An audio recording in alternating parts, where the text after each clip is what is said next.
This is Eating Crow with Pete Durand.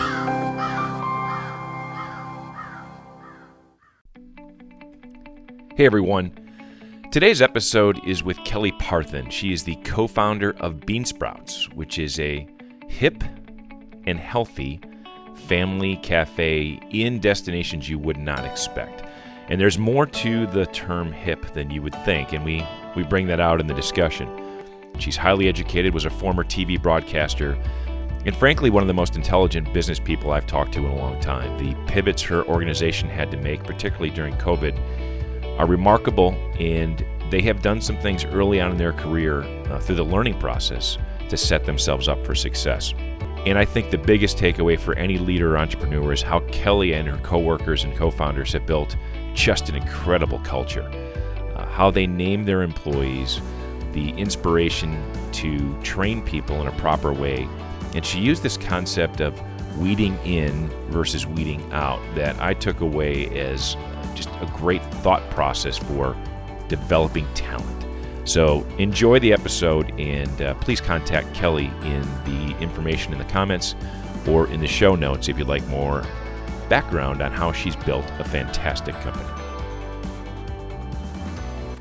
Tell us how the idea for the business got started, and then let's walk through how you grew it. We started Beansprouts about 15 years ago, and we started it in Madison, Wisconsin, actually Middleton, Wisconsin. Mm-hmm. And both Shannon and I had young children at the time, and we realized there was just a big problem in the market where there weren't a lot of places, especially indoor in winter, that you could take your kids, mm-hmm. that you felt really good about, that it was clean, that there weren't germs everywhere, and that you could get a really good, healthy meal, something you felt good about feeding your kids and feeding yourself. And so that's just kind of how Beansprouts came about. Neither of us had restaurant experience, restaurant backgrounds. I worked at a small cafe once in New Zealand, but that's about as far as it goes. And I spilled hot chocolate on a child when I was doing that. So I knew that was not going to be my path. But look, here we are with 17 cafes in 8 states. And so how did you end up in Colorado versus, your roots were in Wisconsin, especially the first store? How did that transition take place? It's interesting because I actually lived in Colorado when we opened our first store. Shannon was on the ground, and I was doing much more of the business development, the marketing aspects of it. Okay. So she was more in charge of the day-to-day operations, and probably one of the reasons for our success as business partners, because it's really, you're getting married to someone when you do something like this. We've never lived in the same city ever, which is kind of crazy to have a business together.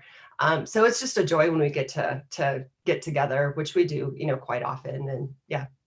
Well, and 15 years ago, that concept of truly a remote business was new. People weren't doing that. It's funny you say that, because I remember we actually changed our phone numbers because people would be like, oh, well, your places are in California, but you have a Wisconsin phone number, or you have a Colorado phone number. Mm-hmm. And then that would be the start of the conversation. And back then that was just not usual at all. And they're like, how can you do this without a headquarters?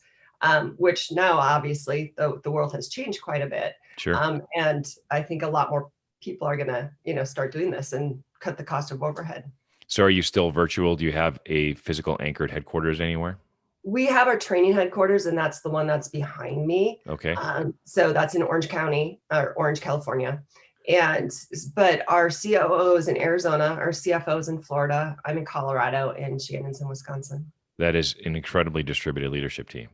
Yeah, it's hard to keep track of time zones sometimes. So what made you choose Orange, California as a training ground? It was our biggest location. Okay. And it's a beautiful location that we built out there. And so we had more back of the house room.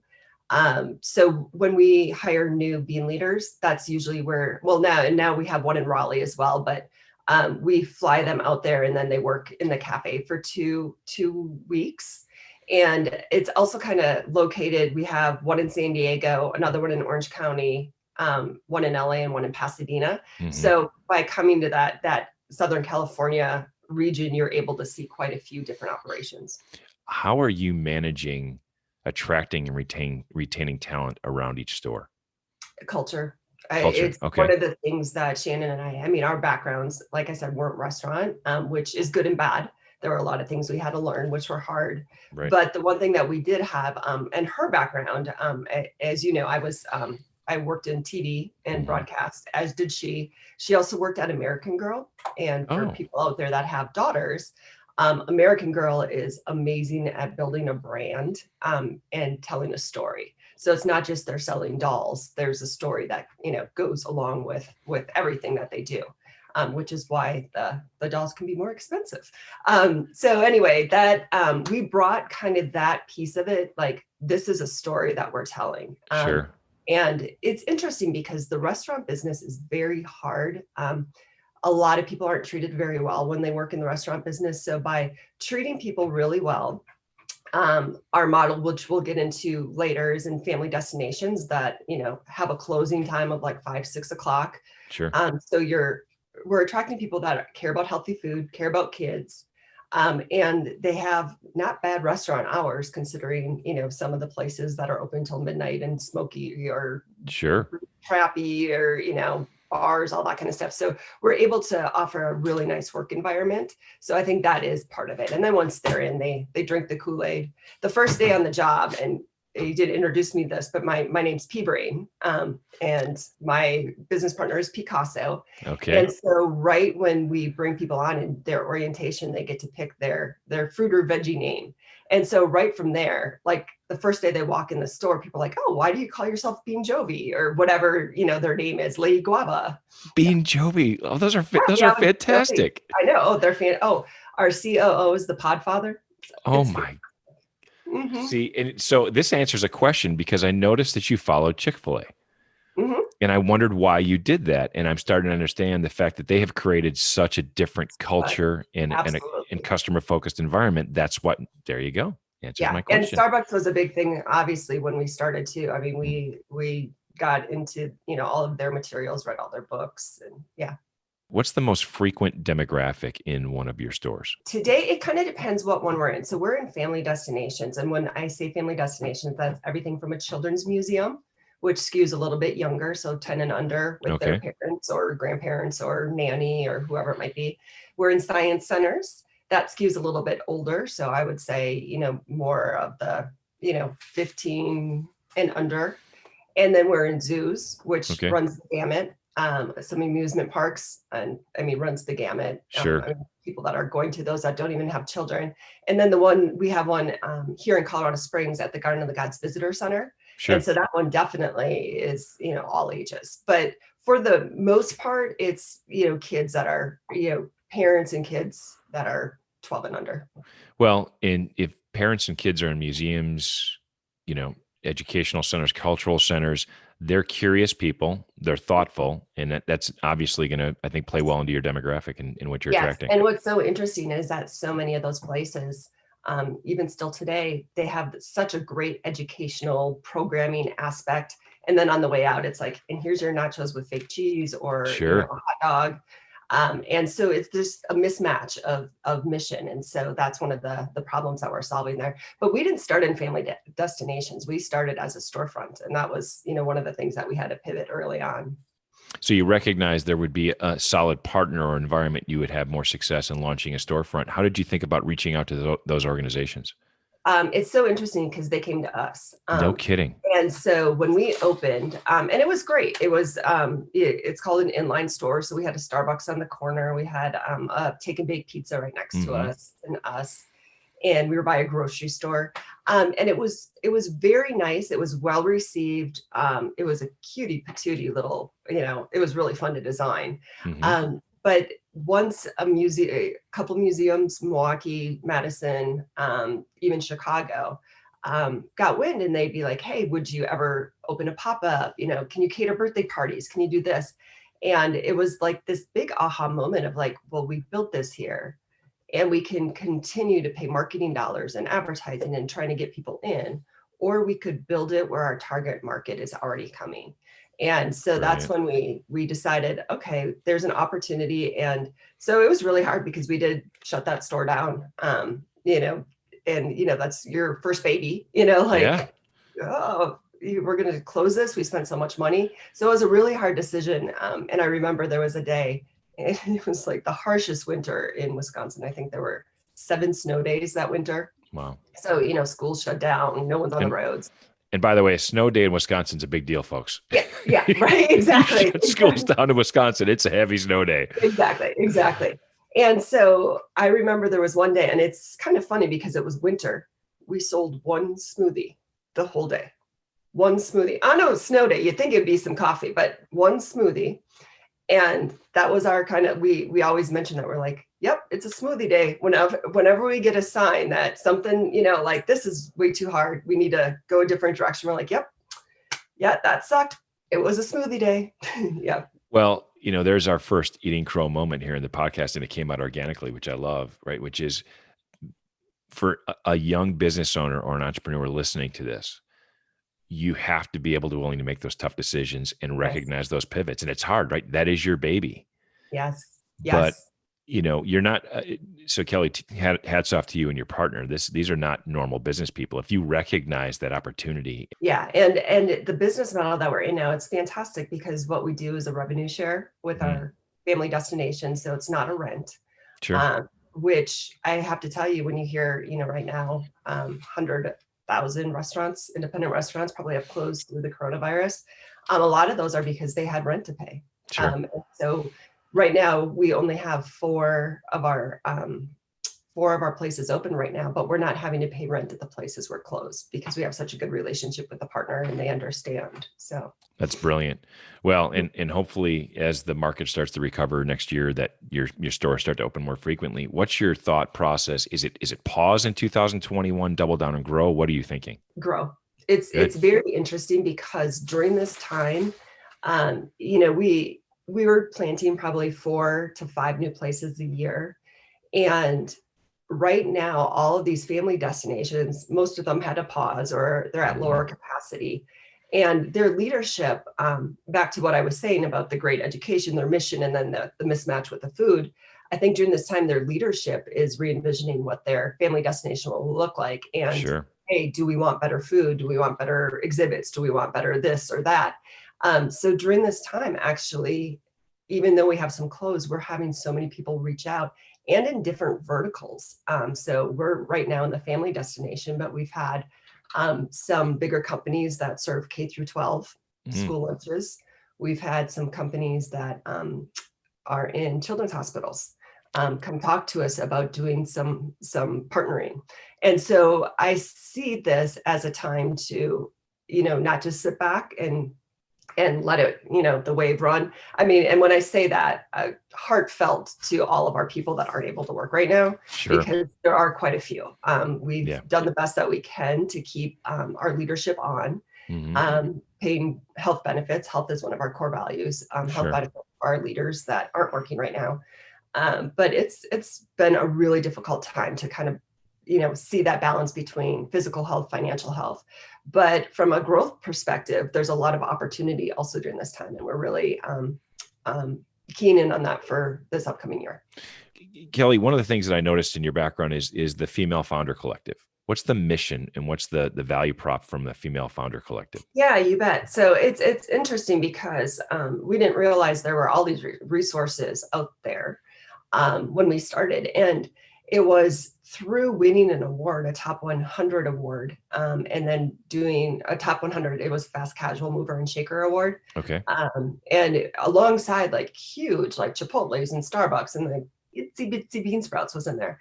And so we wanted to, do a publicity, a PR campaign around it and let people know. And our cookbook came out. And so we started like looking through the pages of, hey, well, where are all the females in this, top 100? And started researching like how many, restaurant chains, and when I say chains, it's 5 or more places, are exclusively founded by females. And there were less than a handful that we could think of. And so we're like, wow, this is something very interesting that we have here. Not only the business model, but that it was founded by, 2 females.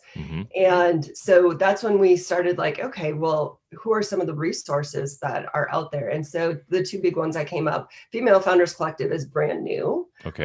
So that is just getting started right now. The other one was the National Association of Women Business Owners. And that was a really interesting one because the way we found out about that is Maria Sharapova, the tennis player, actually started a program for NABO, and they picked 5, 6, 7 female-founded businesses, females across, and we got to be in a year-long program with Maria. And so got to meet her. Yeah, it was fantastic. And so basically the Female Founders Collective is kind of doing a little bit of the same thing.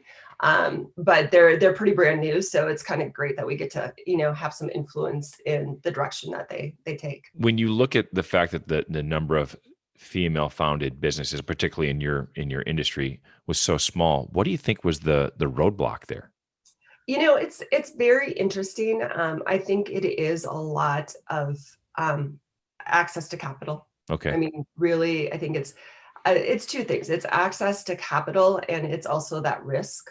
I mean, it's sometimes females do think through things very well. So they realize all the risks before they jump right in, which is good and bad. And in business, it was interesting because I mean, I don't have the stats in front of me, but basically from, venture capital, the amount of female founded businesses that get venture capital is like less than 5%. It's very low. Yeah. And it's mostly because a lot of the decision makers that are, doling out the venture capital dollars are a certain demographic that there's not a lot of females. Right. Not a lot of minorities in general. And so it is just very interesting that I think it is that access to capital, and then also the risk of jumping on in, and the lack of a lot of success stories. Sure. And so that's why I appreciate you having me here. And I think that's one of the reasons the Female Founder Collective started, and NABO, is that it allows us to share our success stories. So, hey, why reinvent something if someone already, made this mistake or had the success? Lean on them. Sure. And that was something we learned early on. It was even before our first cafe opened, we were putting the business model together. And like I said, we did not have the restaurant experience. To be able to put a business model together, you need to know what's going to be on your menu. Sure. So we're like, well, do we hire a chef right now? We're not going to be open for, 8 months to a year. And we were really struggling with that. And then Shannon had a friend connected to American Girl who was in Chicago, who was doing some branding for us. She's like, hey, I have a friend in the restaurant business. Why don't you just, talk to her on the phone? They both had twins that were the same age. So they were in a twin connection thing. And we're like, great, she'll do a phone call with us. And she set up the phone call. This is right when Google, you couldn't really Google stock people back in those days. Sure. We call it Beanstalk, by the way, Beanstalk people. Another one. Right. So we looked her up. Her name's Gail Gand.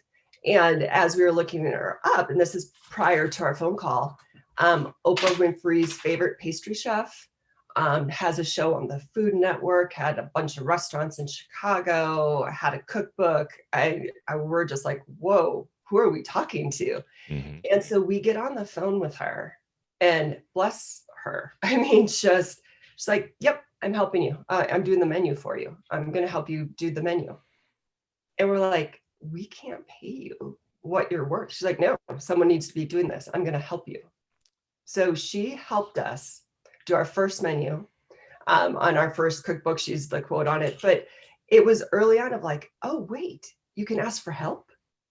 And I think that is a lesson that we've learned over and over and over, and cannot, push up. You can ask for help. I mean, someone might say no, but I think deep down, most people want to say yes. You can certainly ask for help. And what's amazing is most people are willing to provide it. Absolutely. Helping other women start businesses today has got to be so much more of a vibrant environment, because you can do this virtually. Yes, absolutely. Absolutely. I mean, I do have to say it's great. Nothing does replace that face-to-face time. And, really getting to see the person and their business in action. But it is amazing. I mean, and you could have one in person to 3 online or phone calls, or, FaceTimes, whatever it is. And the access is just, I mean, it's not only just, where you can drive. I mean, it's across the country, in other countries even. Absolutely. And what I like about your business, there is a physical aspect to what you're doing, right? Yes. So when you're doing the trainings, you're in store, you do get to make that kind of flip flop back and forth between the virtual world and the physical world frequently. Absolutely. You were a sportscaster. Yeah. Did you play sports growing up? I did. I played basketball, was kind of the main sport. It's funny because we're not face to face, but I'm 6 feet. So Yep. the first thing everyone's like, do you play volleyball? Did you play volleyball? I'm like, nope, I played basketball.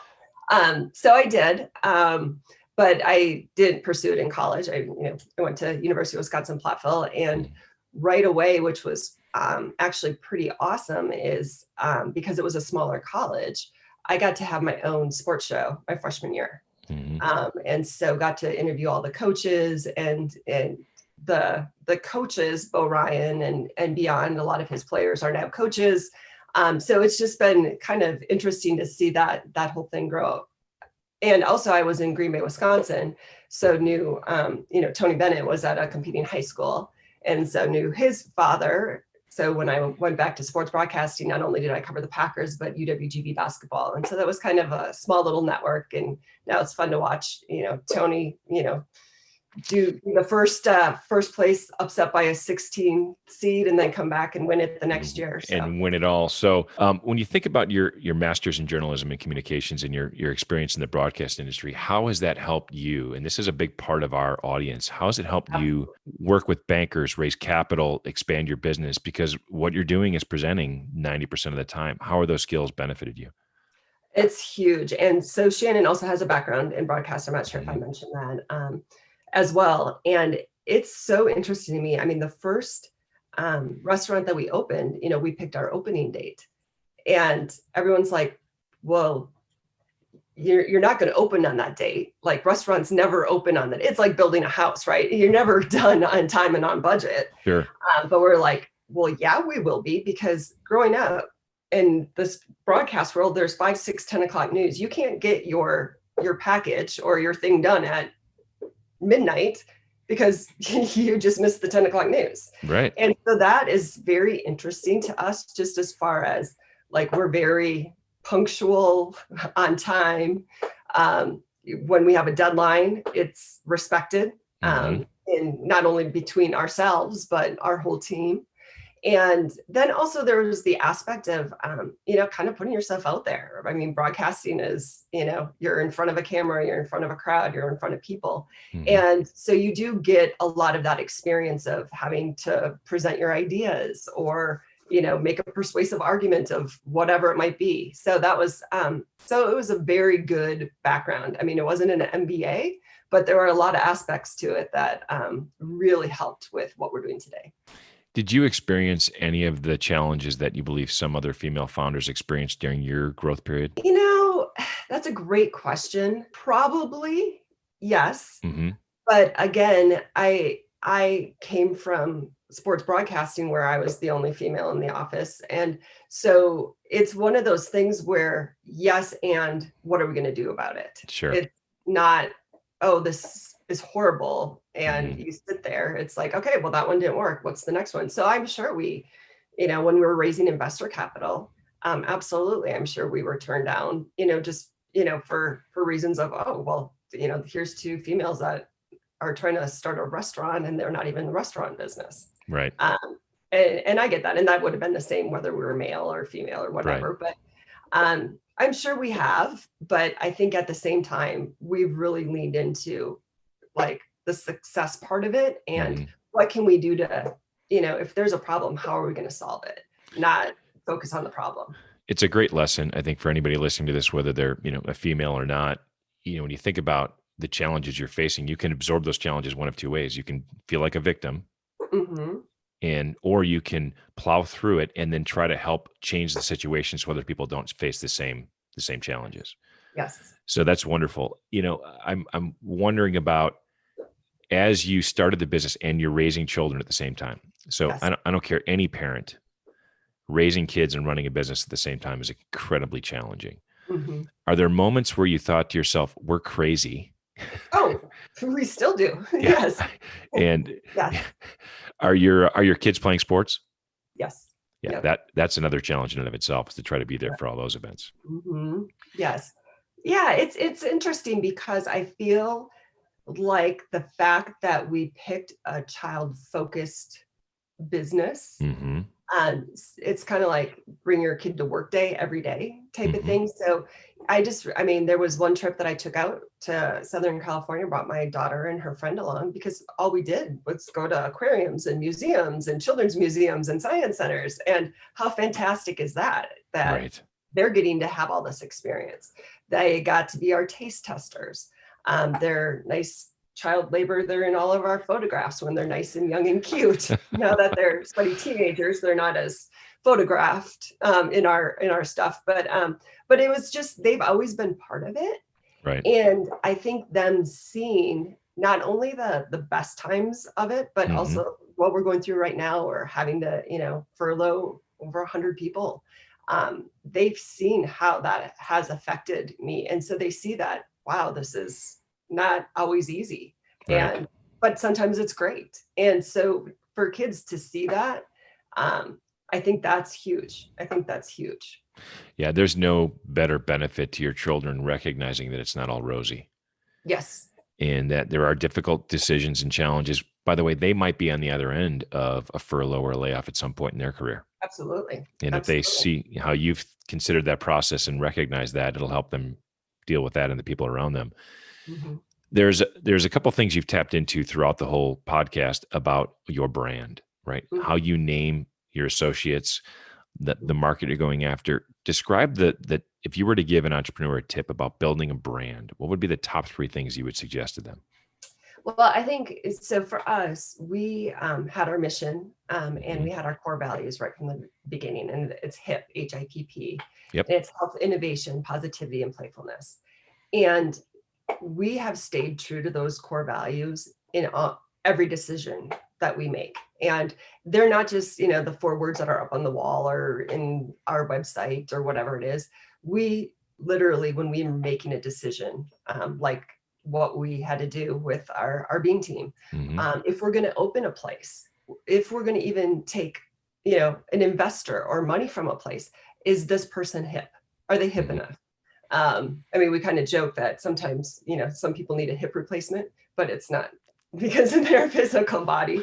Are they hip enough? I love that. Yeah. I mean, I think it's just know who you are, know what you stand for, yourself as founders and your business, and then look at every decision you make through that lens. It makes decision making so much easier. So that's what I would say would be the It's strong advice. A lot of people think about a mission or a value statement and they don't really pay attention to it. They check a box, they do it because they think they have to.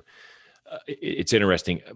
My wife is probably one of the better judges of people and character that I've met. And I think it's a woman thing. I think women inherently can zoom into a person's real deep personality much faster. So I tend to trust her instinct. If she says, red flag over there, I value it. I listen to it. And 9 out of 10 times she's doggone right. It drives me nuts. But when you think about applying, is someone hip enough? By the way, that's a fantastic phrase. And I read that in your article on Thrive Global, which was congratulations. That's great exposure for the business. How often do you hit it right? So you think about, you've got 200 employees. Are you getting it right 95% of the time, 80% of the time? What's the hit ratio there? It's very interesting because I feel like it's the hire and then it's the training. And it's not necessarily us weeding out people. It's people weeding themselves out. Wow. If that makes sense. It does. I mean, we have a quite intense training process, and not everyone decides this is the place for them. And that's okay. Sure. And especially in this business, I mean, we have a lot of, college students. We have a lot of people that this is a stop along a larger, bigger journey. And that's fantastic. If we can, have them for that little bit of time. But it is, I mean, we have our culture. We drink it's not Kool-Aid, it's smoothies, whatever. But not everyone fits. And that's okay. But I think most of the time, we do get it right. We promote from within. Every single person on our corporate leadership staff that, has moved was a Bean leader at one time. And now our food and beverage that's Bean Jovi was a bean leader. Mike was a bean leader. John was a bean leader. Like all these people that have moved up in our organization were leaders working in the cafe.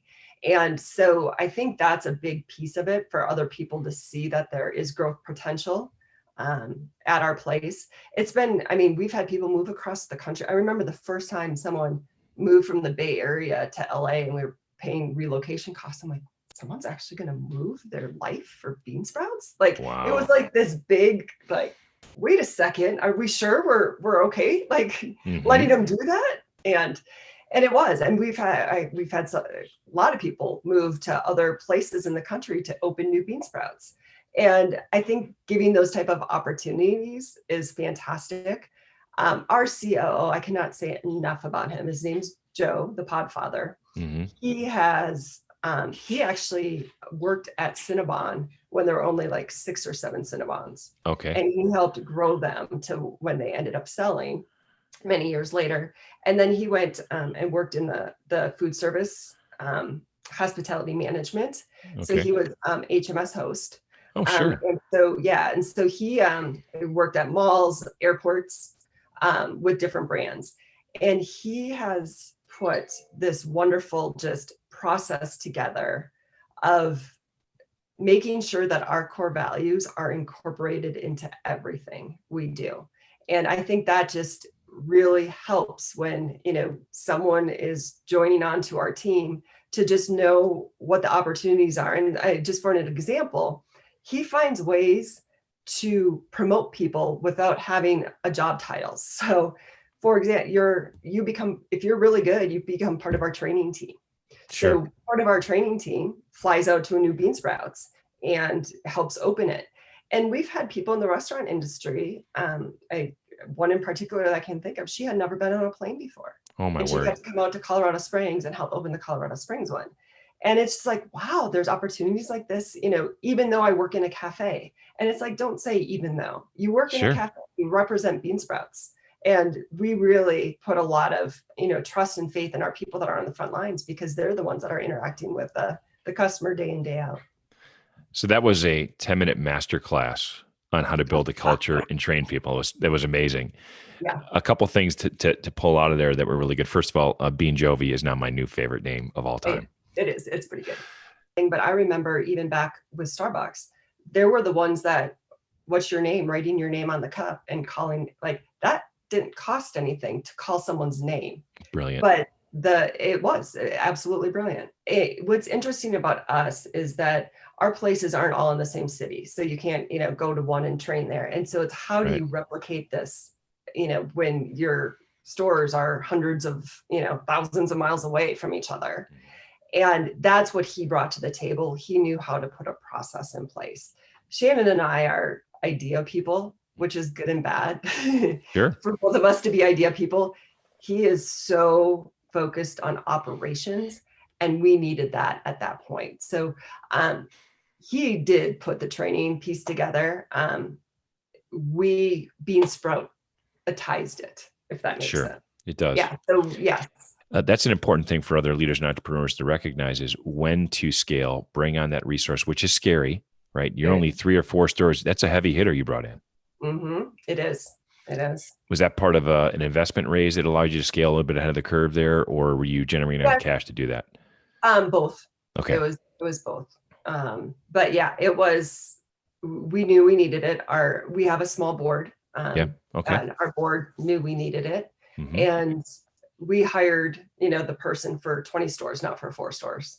And we knew that going into it. It was kind of funny because our very first meeting, we met in our location at the Bay Area, in Sausalito, right underneath Golden Gate Bridge. It's beautiful at the Bay Area Discovery Museum. And then we got in a car, Shannon, myself, and the Podfather, and drove to Southern California. And we're like, if he can survive us for 5 to 6 hours, we think he's the right person. And so he started as a consultant, actually. And then we pulled him in. That was not part of the brochure. Guess what? You're going to get in the car and drive. Is it like an 8-hour drive? Like 6. Yeah.